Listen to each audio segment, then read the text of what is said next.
Good morning, good afternoon, and good evening. Welcome to EWC Insights Asia Pacific Demographic Transitions.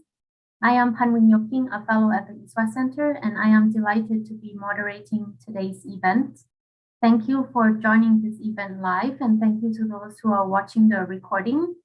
Our EWC Insights this afternoon features Dr. Andrew Mason.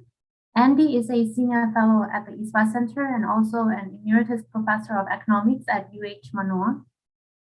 He is a member of the Center on Economics and Demography of Aging at UC Berkeley.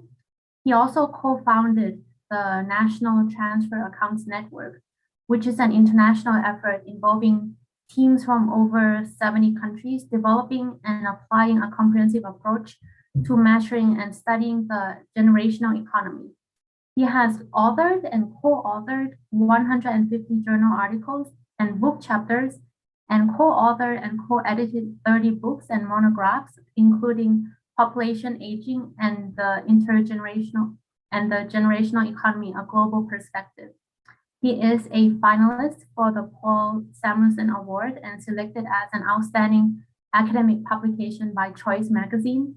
He earned his PhD in economics from the University of Michigan.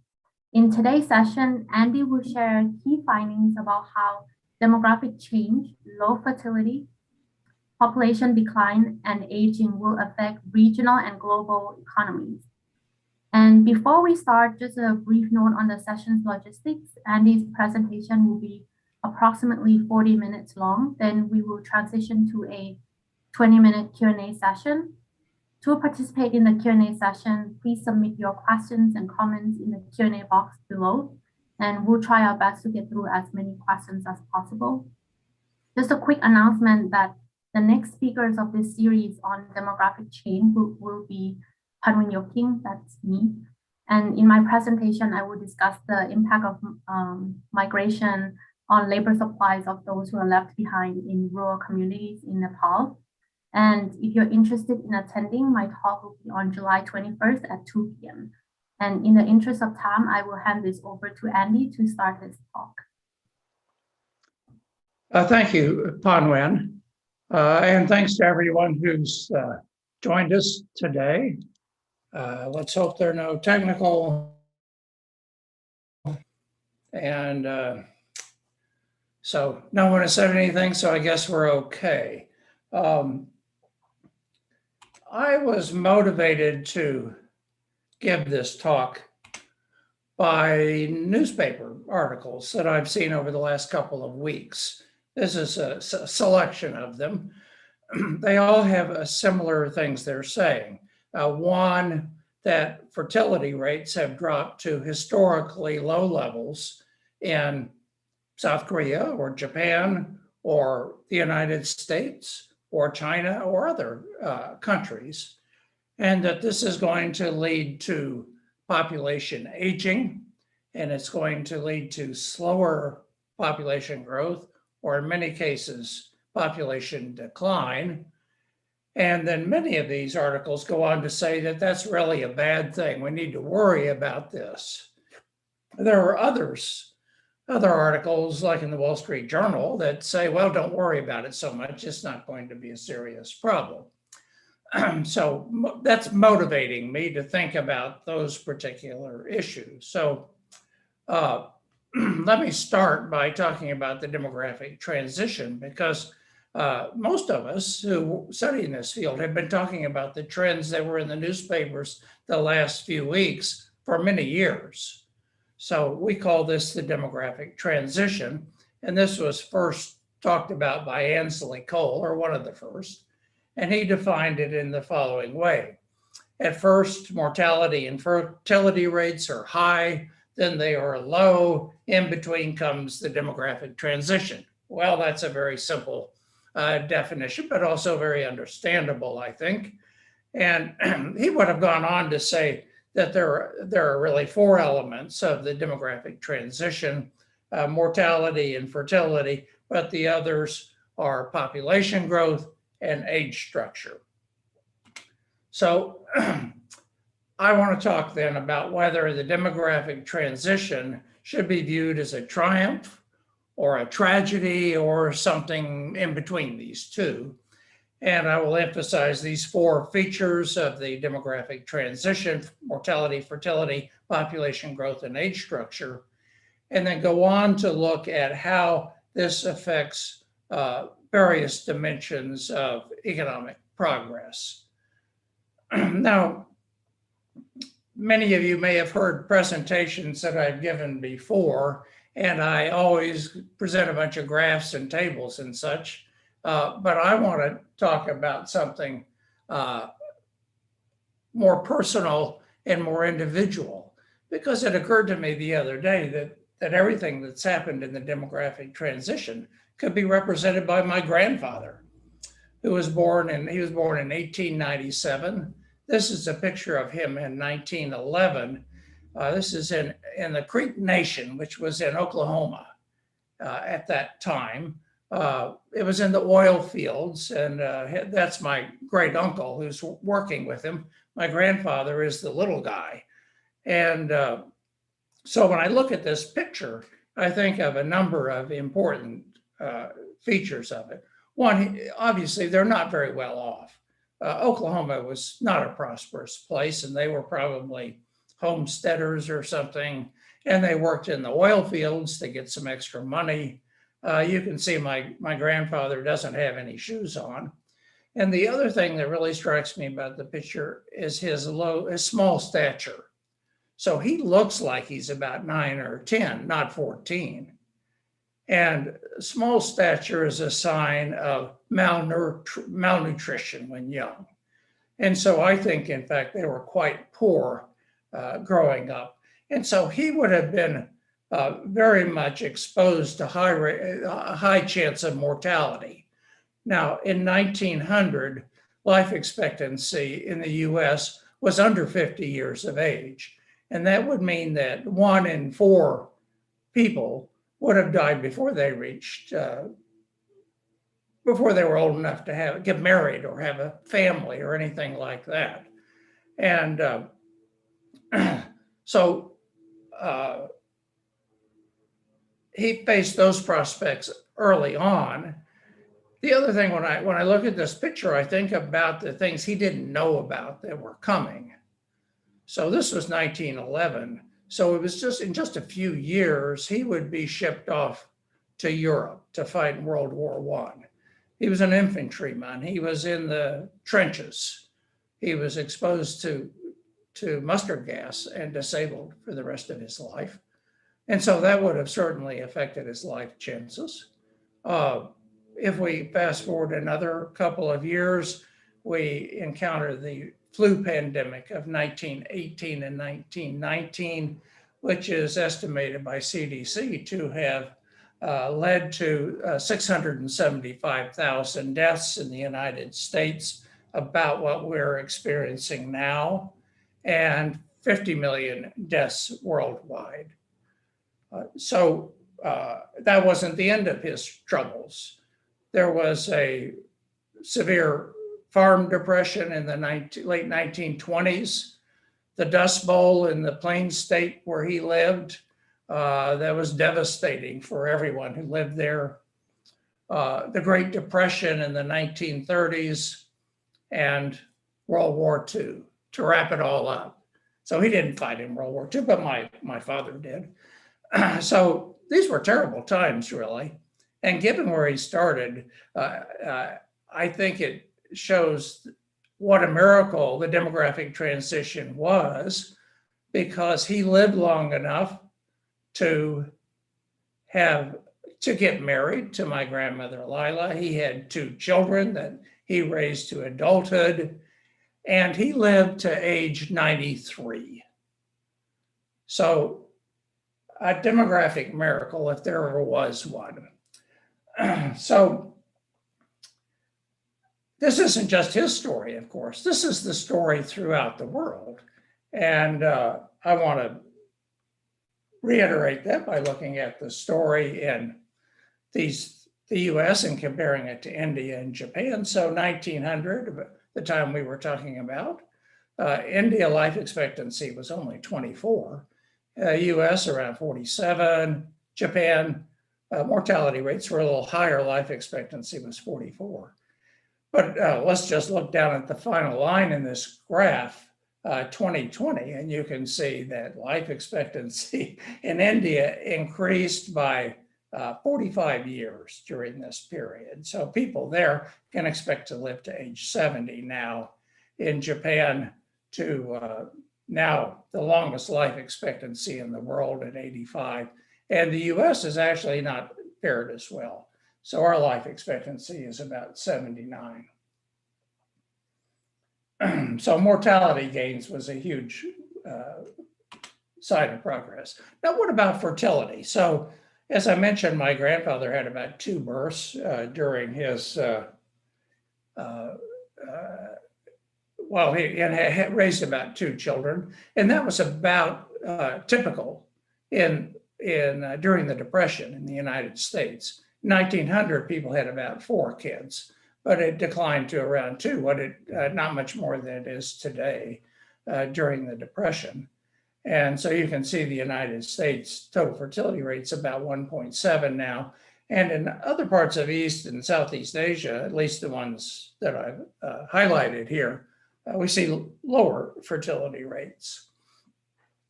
Now, the TFR has a nice interpretation because it can be used to talk about net reproduction. So net reproduction, if it says how much each generation can expect to replace itself. So with replacement fertility, when the TFR is about 2.1, that means that every generation replaces itself, and so the population doesn't grow over time. Now, none of these countries are at replacement. They have a net reproduction rate that is below, I don't know, this is went forward on its own. Okay, I'll back it up. But you can see a huge difference if you look at these different countries. In particular, let me highlight South Korea, which has a net reproduction rate of 0.45. Now, that means in South Korea that its population will decline by half every 30 years or so. So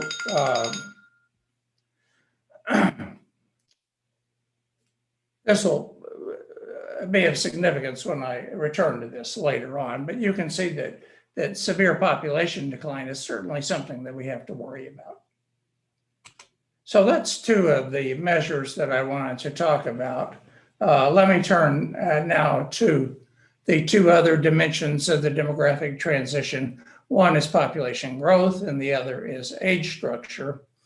Now, for this and for the remainder of my talk, I want to rely on national transfer accounts that Pan Nguyen mentioned. So this is a global project started at the East-West Center and UC Berkeley. There are now teams in 70 countries that are involved in constructing national transfer accounts. And the purpose of this is to provide better data about how the economy reflects age.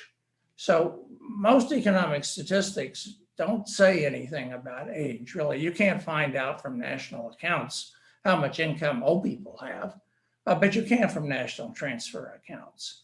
And so we have this very extensive set of data, both in terms of countries, in some cases, a long time series, but also in terms of the kind of economic data that's provided. And I'm just going to tap into a little bit of that today. So here I want to talk about how we can measure population growth and age structure in better ways. So with conventional demographic measures, population growth would be measured by like the growth in the total population or a growth in the working age population, 20 to 64. But that sort of makes an arbitrary assumption that, say, people 20 to 64 are working when many of them are not, or people older than 64 are not working when many of them are. And so one of the things that we do in NTA is try to measure, in fact, how people are contributing through their labor at different ages during their lives. And so to do this, we incorporate country-specific, age-specific variation in labor force participation, hours worked, unemployment rates, and wages by age. The second measure that I want to emphasize, age structure. So the typical thing used in demographic studies is, say, the old age dependency ratio. That might be defined as the population 65 and older divided by the population 20 to 64. Again, this doesn't tell us anything about how much old people are producing or how much they're consuming or anything like that. And also has a terrible name. Any of us who are over 65 don't like being called dependents. We are not dependents, at least some of us aren't. So we use the old age gap ratio. And so what is that? Well, it's very simple. It's the difference between what seniors consume and what they produce through their labor. So this is an economic measure of what seniors need in old age that they're not providing for themselves through their labor. And we express that as a share or percentage of total labor income for all ages combined. Now, there's a simple interpretation of that, which is that suppose you were to ask for a country, how much would you have to tax income earnings in order to pay for all the needs of seniors? Would it be 5% or would it be 50%?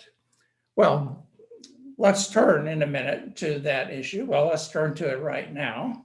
And this is what the picture was in 1960. So on the horizontal axis, we have the growth rate of effective labor. And on the vertical axis, we have the old age gap ratio. This is in 1960. This is for about 40 countries, I think. And then the colors tell us which region of the Asia Pacific that they belong to. DMC is Asia Development Bank language. DMC means developing member countries, and that's Australia, New Zealand, and Japan. So this figure, I've also shown the average of the annual growth of effective labor in 1960. It was 2.3%. Now, if you're not familiar with these figures, you might not know, is that big or is that small? It's very big. It's close to the all-time high that has ever been experienced of 2.4% in 1972. So in fact, we know that the number of workers adjusted for what they can produce has been growing very fast in the late 60s and 1970s. So what about aging? Well, that's measured on the vertical axis, as I mentioned, and you look at the average, it's 5%. So this says that 5% of total labor income would have been sufficient to pay for all of the needs of all seniors in 1960, on average in these countries. So not very much. Well, let's go forward now and look. I've got 1960 reproduced on the left-hand side and 1920 on the right-hand side. And let me just point out a couple of things. One, the growth rate of effective labor has dropped by more than 1 percentage point per year. So it's now around 1.2, 1.3%. And aging has really begun to set in some countries, but not in a lot of others.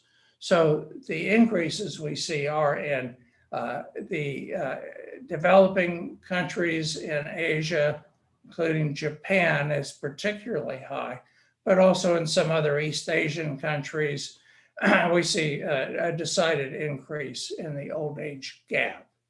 So in Japan, it's 45%. So people would have to spend 45% of their labor income if they were going to pay for everything that old people need besides what they produce through their labor.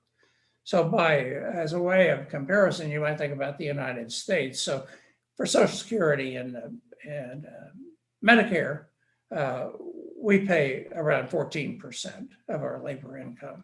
So about a third of what Japan would have to pay. That's to cover everything. So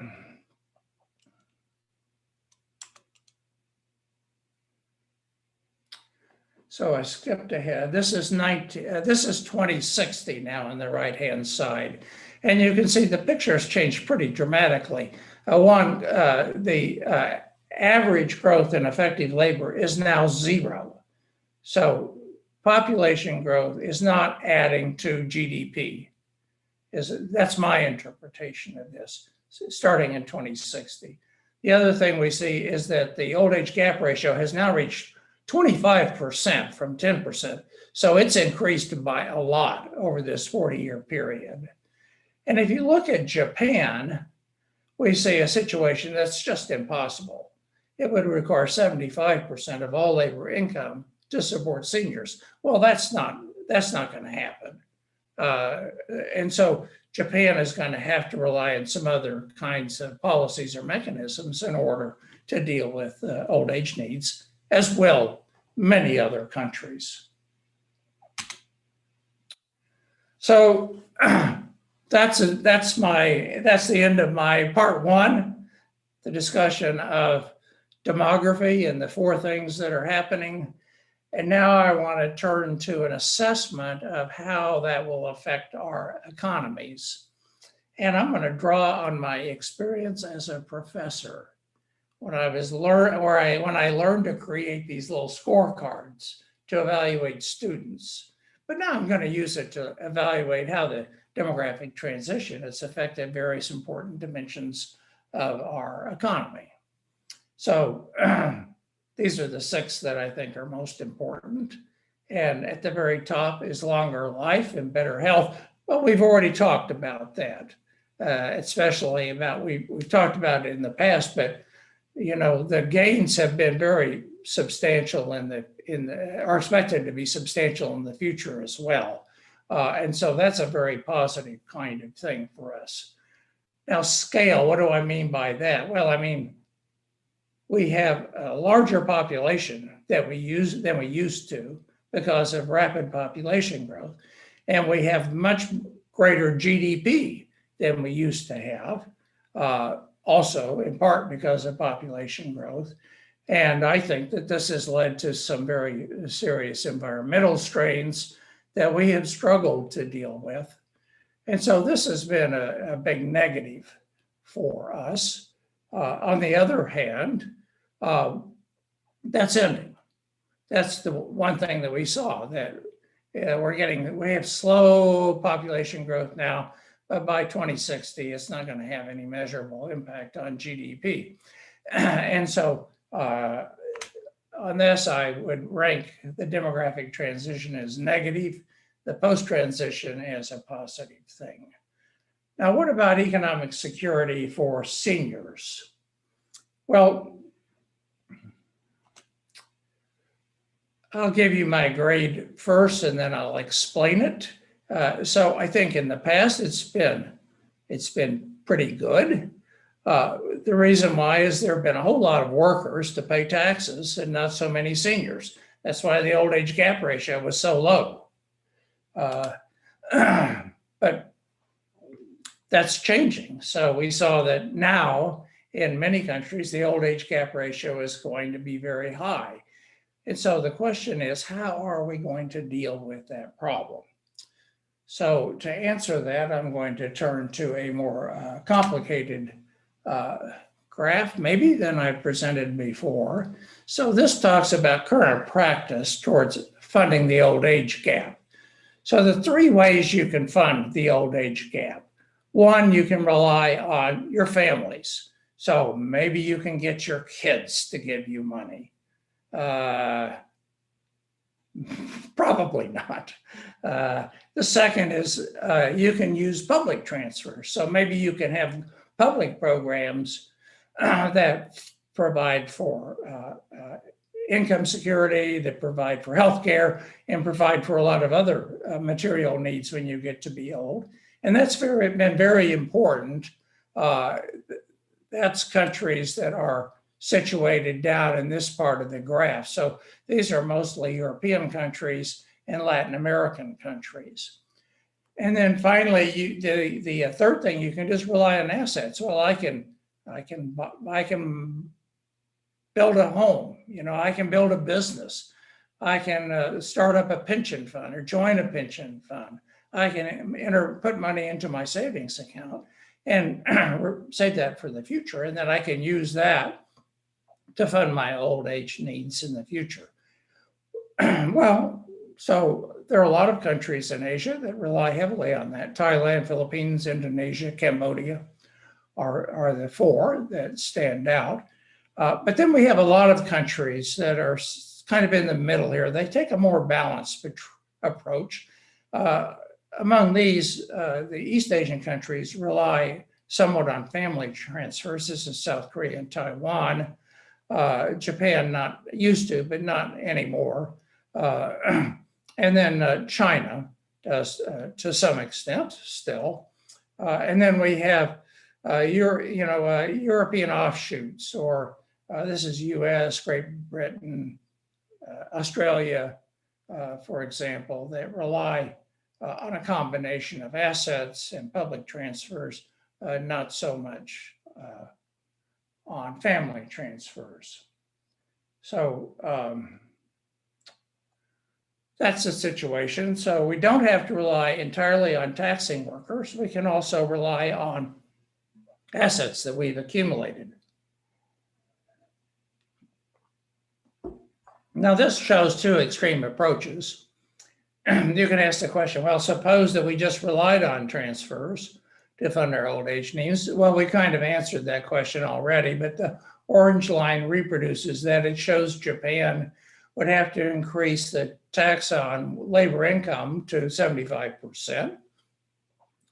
Neither Republic of Korea or Taiwan would have to increase it that much, and China would not have to increase it nearly that much. The reason being, in the case of China, is that consumption amongst everybody in China is pretty low, and it is amongst seniors, and so you don't have to save as much if you're not going to consume much. Now, I think that'll change in China, but that's what the situation is now. So the blue line here shows this alternative approach. Suppose instead of relying on transfers, you saved.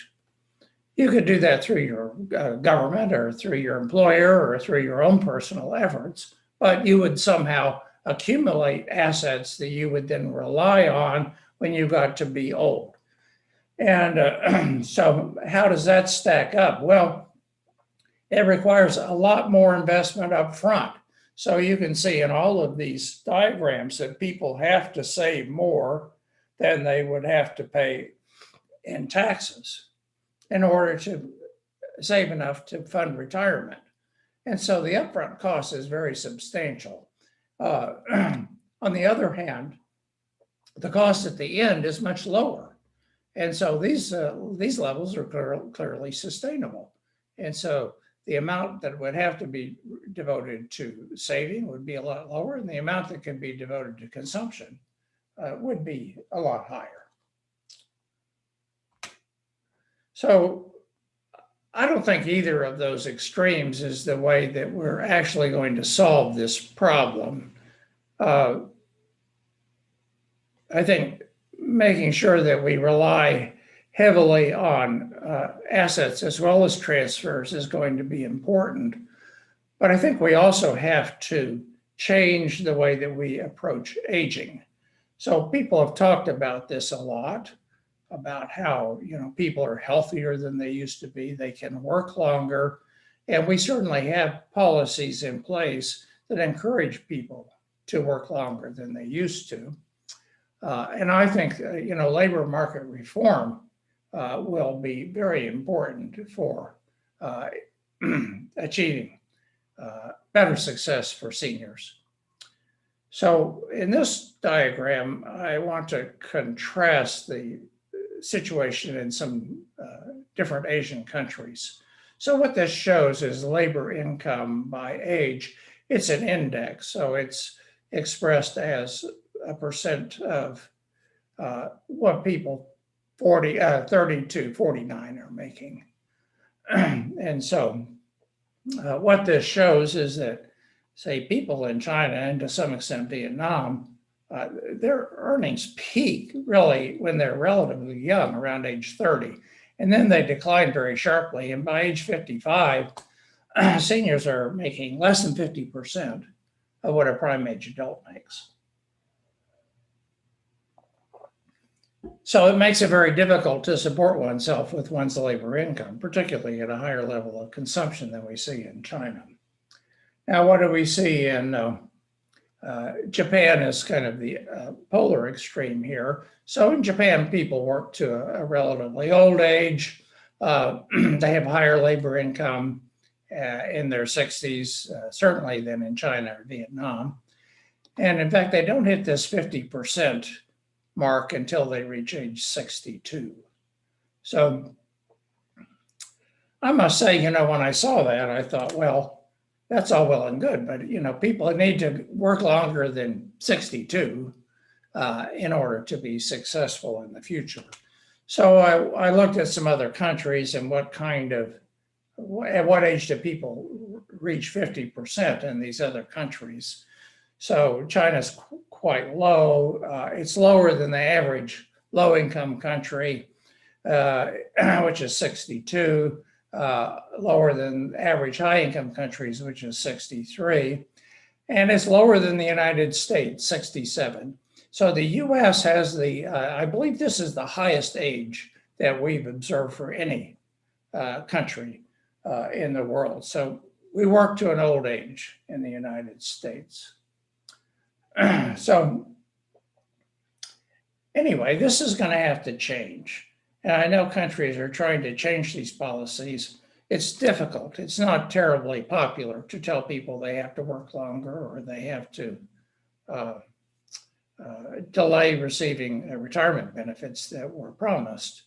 So it has to be approached very carefully to make sure that you take care of people who are disabled, who can't work longer, and you want to tell people in advance so that they can plan on this. Okay, so let's go on here, and I want to talk about the fourth impact, human capital and knowledge. I haven't talked about this at all. One of the reasons that my grandfather was successful is because of education. A high school degree, that's what he got. But that was pretty good back then. And increases in human capital have played a really important role in economic development. And there's a close connection between low fertility and in spending on human capital. There's been a lot of research on this in around the world, and we know that people who have fewer kids spend more on those kids. They spend more on their education and they spend more on health.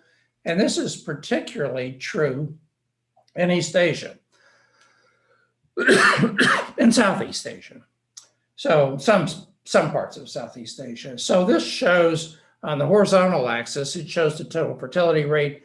These are African countries. Let's see, you can't see my fingers, but these are African countries over here. Very high total fertility rate, very low spending on human capital. These are Asian countries. Very low total fertility rates, very high spending on human capital.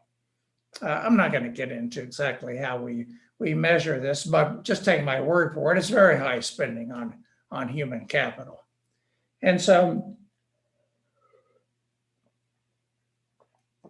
what that means is when we talk about having low fertility and having fewer kids and fewer workers in the future, we need to keep in mind that we have fewer workers, but those workers are going to be much more qualified and have much higher human capital. They'll have more education. They'll be healthier than people in the past. So next to last is improved standards of living and reduced inequality. Well, I don't know if I can't see this last column completely on my screen, but there's an up or a down. I'm non-committal about that. It depends. So what does it depend on? Well, I don't have time to go into all this, and we've written a whole lot about it. So let me just kind of summarize some of the things that we've written about in our project over the years. We know that during the demographic transition, that effective labor has been growing much more rapidly than population. That's true in Asia, but it's also true in many other parts of the world. And that has been helpful to raising standards of living. It's helped China, for example, to really make this transformation from being a very poor country to being an upper middle income country today. It's also reduced inequality because many low income countries graduated. And so it didn't necessarily help inequality within a country, but it helped inequality between countries. Now, fertility decline in sub-Saharan Africa is just beginning, really. In some countries, it's happened, but a lot of countries, it's just starting. And if that happens, and if it happens rapidly, that should be very helpful in terms of raising standards of living and reducing inequality. Now, that talks about, going from 4 kids or 6 kids to 2 kids. But what about going from 2 kids to 1 kid? Or less, as we're seeing in South Korea? Well, the research that we've done as part of the National Transfer Accounts Project shows that actually a TFR of about 1.7, what the US has right now, is favorable. That leads to higher standards of living. Whereas a very low TFR, below 1.5, is a minus. And you don't want that. That's not going to help your standard of living. So that's why I have plus or minus. And then final, survival of the human species. Now this is looking out very far in advance. We have a lot of time really to prepare for this. I haven't talked about population momentum yet, but when the net reproduction rate is below 1, population decline doesn't begin immediately. It takes a while, maybe a generation or more before it really starts to decline. So that's happened in Japan now. We've had low fertility there for, since the 1970s. And so we're starting to see population decline in Japan. We'll see that if low fertility persists in China and South Korea, but that's kind of just beginning now. So I guess I think what we all worry about is that low fertility is a symptom of deeper problems. Countries that have tried to replace to raise fertility have had a difficult time. Some countries, France has had some success by spending a whole lot. They spend about 5% of their GDP on subsidizing education, subsidizing childcare, and so forth. And so they've had some success, but it may be very difficult to raise fertility back to sustainable living levels. Well, we can survive that way for certainly as long as any of us are alive. But in the more distant future, it would end the species. So my own view is that demographic transition has been a great triumph. Very low fertility reflects deep social issues and eventually could really lead to problems. Low fertility is leading to rapid aging and some challenges that I think can be addressed. But that said, to address it requires good policies and it requires effective leadership. Maybe you have that in some countries. I don't. Maybe our leadership is a little better now than it was a few years ago, last year. But I don't think the US has had very difficult times in framing and introducing effective policies. So I'm somewhat worried about the path for the US. I feel somewhat more positive about things in East and Southeast Asia. So let me end there. I have some references, I have some funding, and I have contributors to the presentation that I gave today. So thank you very much. Thank you, Andy, for the very informative presentation. So now we will move on to the Q&A session, and we have a couple of questions from the audience. And the first question we have is, in many South and Southeast Asian countries, elderly farmers depend on remittance income from their children to survive. Isn't that a form of children supporting the elderly? Yes, it is. You know, everything I presented today was averages, totals. We're working on looking at distributional issues more. So what do what do poor people, what are they doing? What are rich people doing? And averages tend to reflect high income people more than low income people.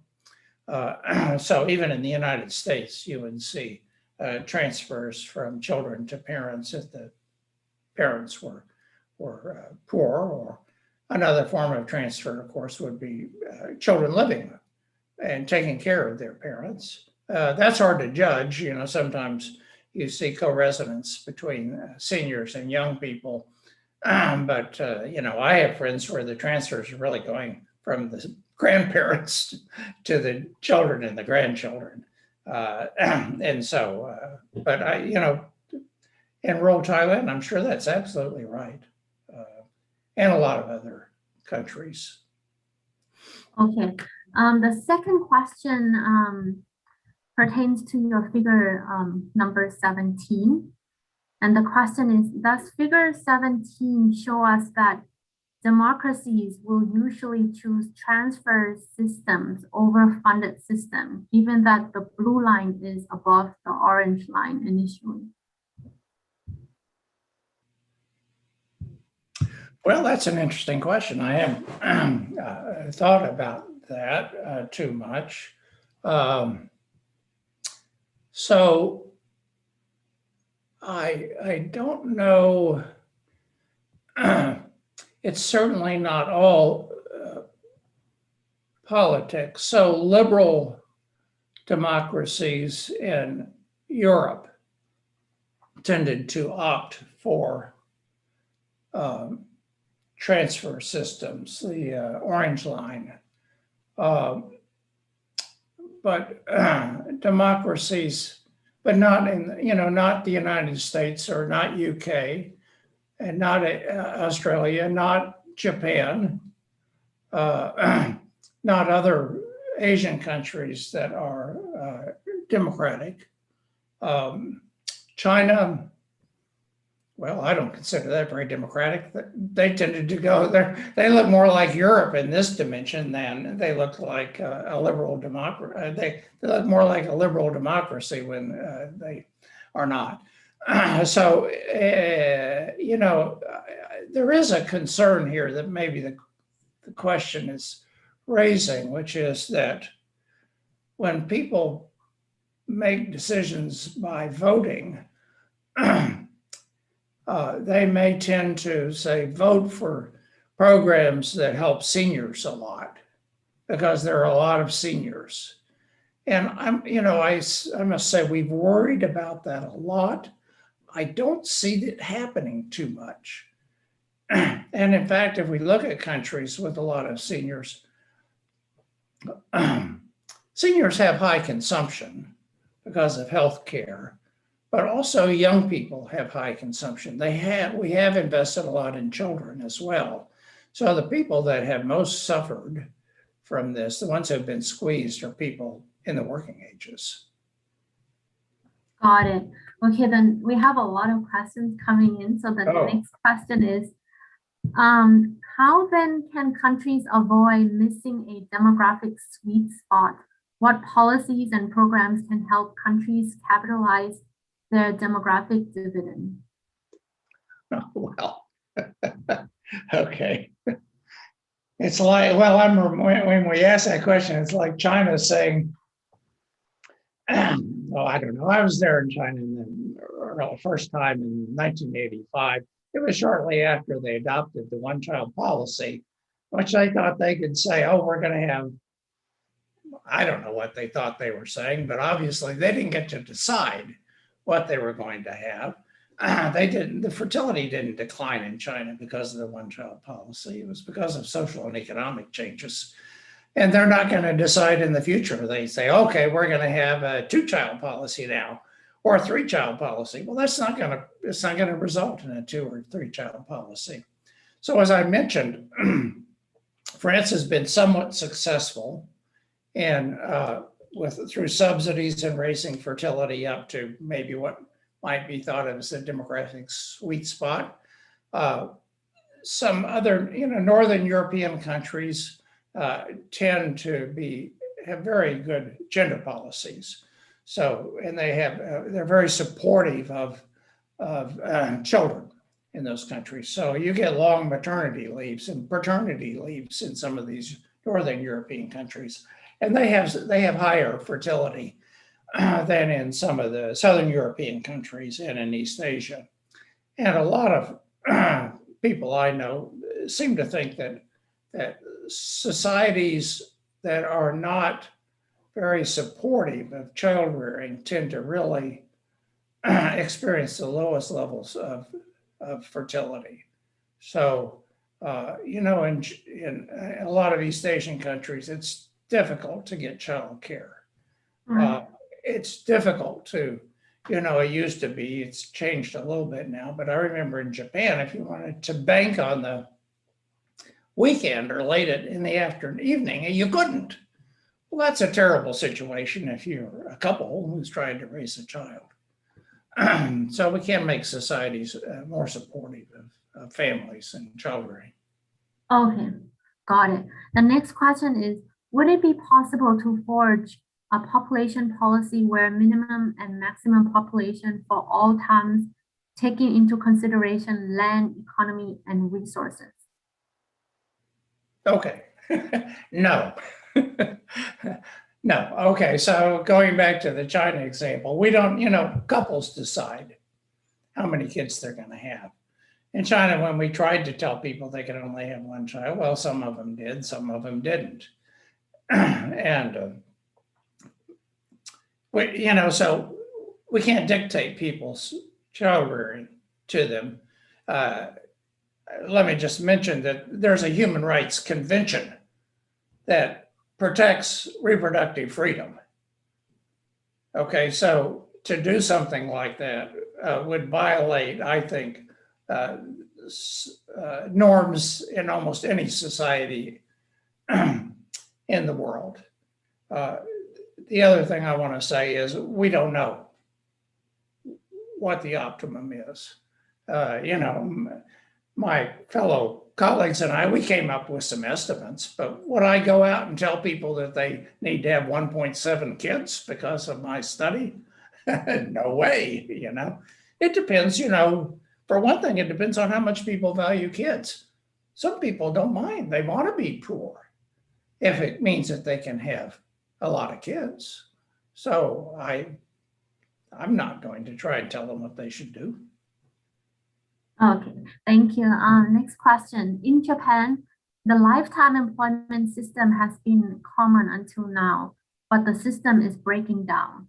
Do you think this employment system change affect to the demographic shape or senior income? Well, yes, I think I hope it will. I think this system, which is among some class of workers in Japan, you got to raise every year, irrespective of what your productivity was. So that's one reason why labor income is so high at older ages in Japan, is it's just part of the economic system.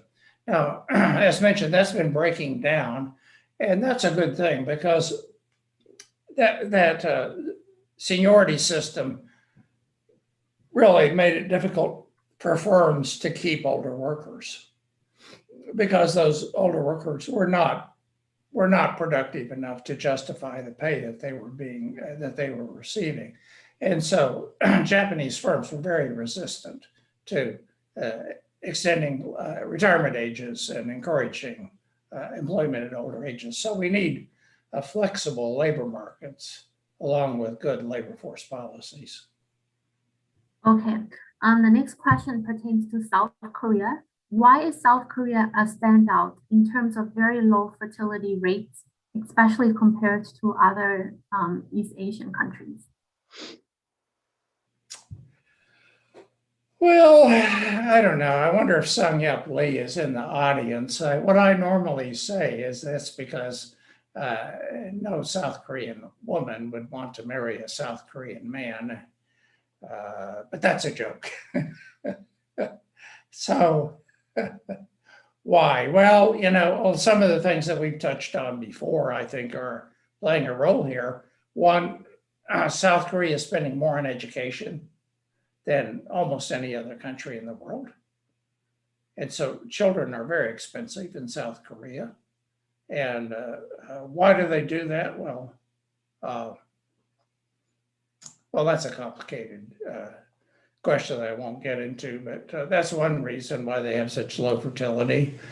Another is that I think it is the case that South Korea is a little bit less supportive of families' career goals for women than some other countries in the world. Not so much, I don't know that they're less supportive than other East Asian countries. I think all of them, a lot of them have this problem. You know, there are other countries in East Asia that do have very low fertility that I did not put up on my slide. So Taiwan is not a country, but anyway, an economy that has very low fertility. Hong Kong has very low fertility. So some of these other parts of East Asia also have very low fertility. Okay, got it. We have about 7 minutes left, so I'm gonna try and squeeze in as many questions as I can. So the next question is, how much of the labor income shapes are the product of cohort change? For example, the high income of young people in China now will be higher income for older persons in 30 years. How should we think about aging in that context? Well, that's a good question. And I think, you know, a lot of it is. So we know that young people in China, young workers, have been the major beneficiaries of economic progress there, and also the fact that they were more educated.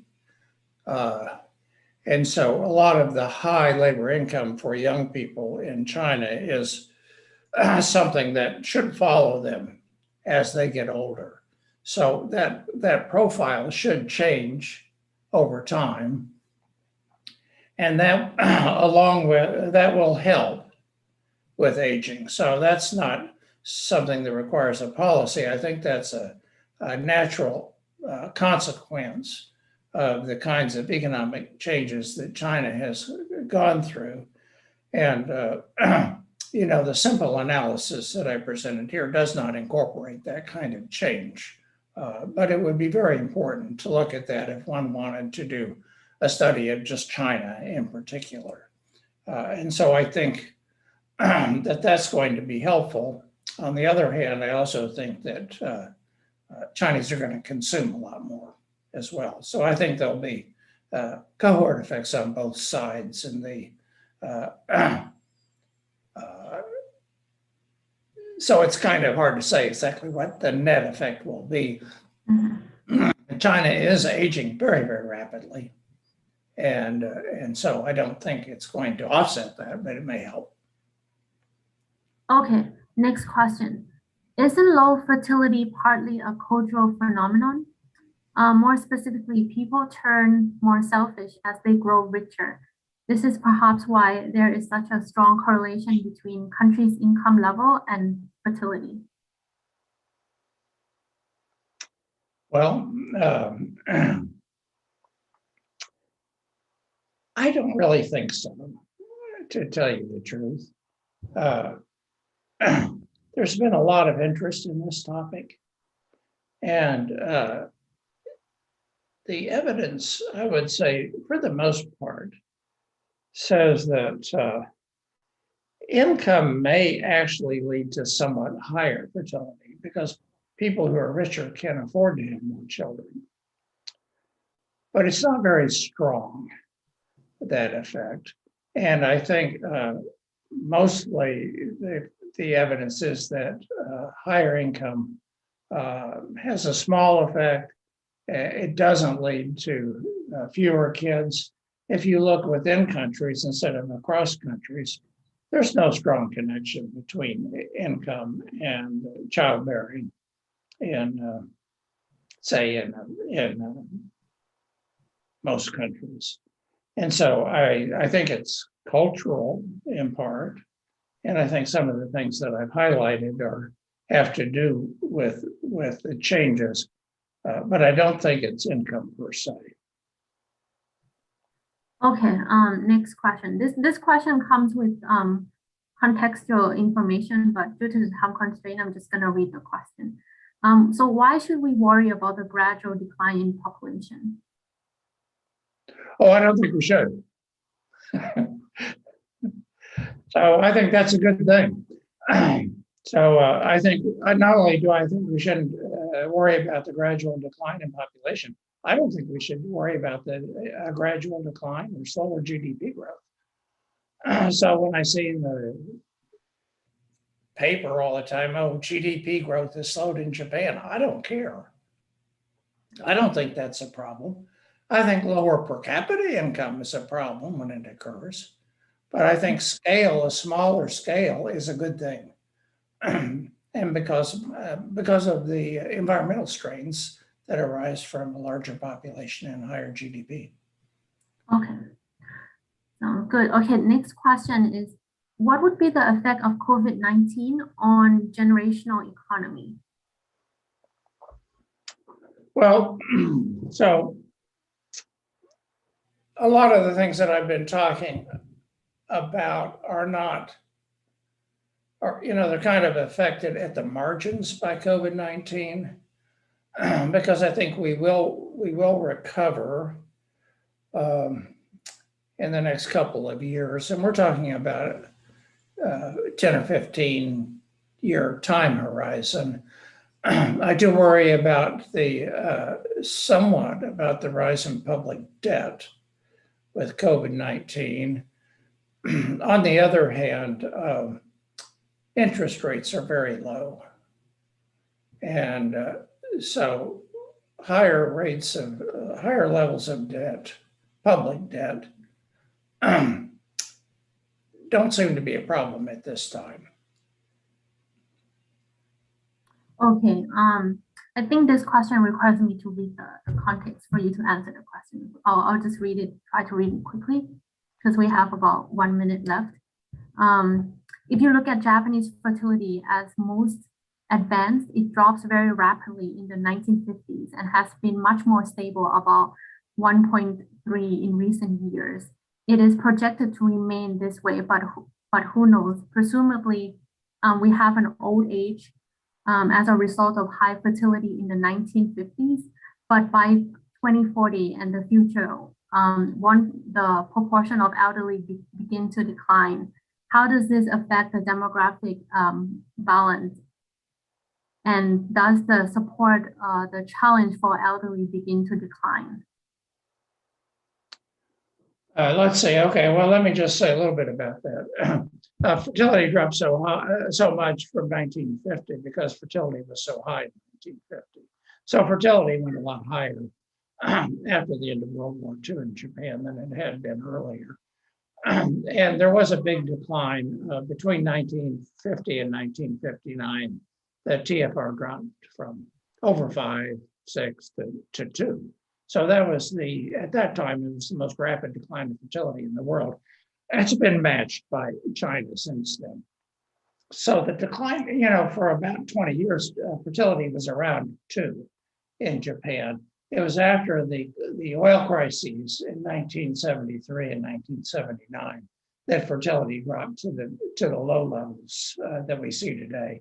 And it's been at those low levels ever since. So what's going to happen in the future? Well, these projections that we see all make assumptions about what's going to happen to future fertility, and we don't really know the answer to that question. A lot of times the projections you see will assume that fertility is going to go up. Maybe it will. I'm not sure exactly what projection the questioner is pointing to. Maybe fertility will go up. Maybe the UN, I think, says in a lot of their projections, fertility go up to 1.7. Well, I don't know. I hope so. I hope the percentage of seniors, I hope seniors are all able-bodied and working by then. Okay, thank you, Andy. Unfortunately, we are running out of time here, so we have to end the discussion here. And thank you very much, Andy, for sharing your findings, and for all our audience and participants for joining us this afternoon. And again, I invite you to our next EWC Insights on July 21st. And until then, have a good rest of your day, everyone.